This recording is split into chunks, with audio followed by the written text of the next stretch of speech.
I'm Kimberly from Fat Quarter Shop, and today our journey through the stars ends with month 2 of our 2025 charity quilt along.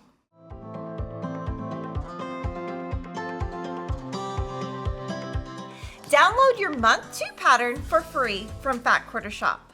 For this month, we'll be using 3 print fabrics, your background, and I did put the binding on the exclusive binding holder that comes with your backing set, and this quilt features the Summertime Collection by Camille, Roskelley, and Moda Fabrics. For half square triangles this month, you can use the H600 triangle paper for triangles on a roll if you want accurate half square triangles. Now that we have everything we need, let's get sewing. In my month 1 video, I gave you all kinds of tips on using half square triangle paper. You can use those tips to make 8 small pink half square triangles, and these are unfinished 6.5 inches. Also in the month 1 video, I showed you the traditional way to piece half square triangles. These are 9.5 inches unfinished, so you will need to use the traditional method. You're gonna make 2 green, 4 pink, and 8 aqua. So now I'm on page 3 of our free pattern, and this is round 2. I'm going to use that same technique I used in month 1. I'm going to pin each of these pieces together. I'm going to sew a 1/4 inch seam and press. At the same time, I'm going to do this top one by pinning everything together, sewing all at once, and pressing all at one time. So I've sewn all this together. Now what I want to do is set all of my seams like I did in video 1 and press according to the pattern.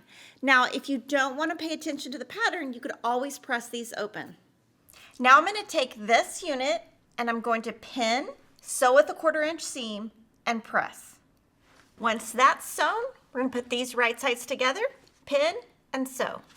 So now we're on page 3, bottom left, and we've laid everything out. This will be your top row. This will be your left row.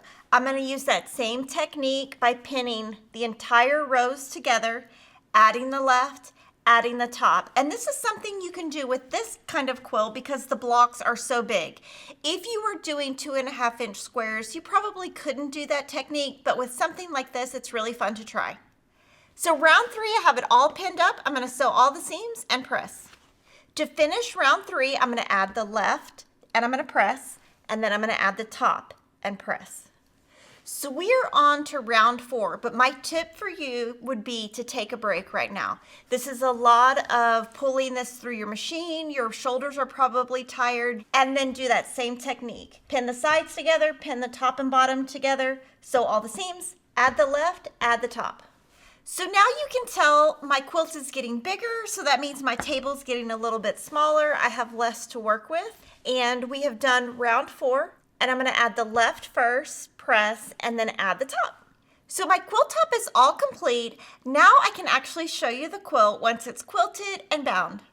Here's how the quilt looks finished. We used a stripe for our binding, a soft floral for our backing. For information on the pantograph that we use to quilt this, you can check that out at the Jolly Jabber blog, and the quilt finishes at 54 inches square.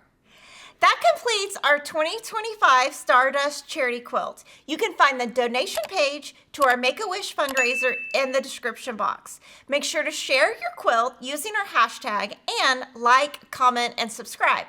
I'll see you next time.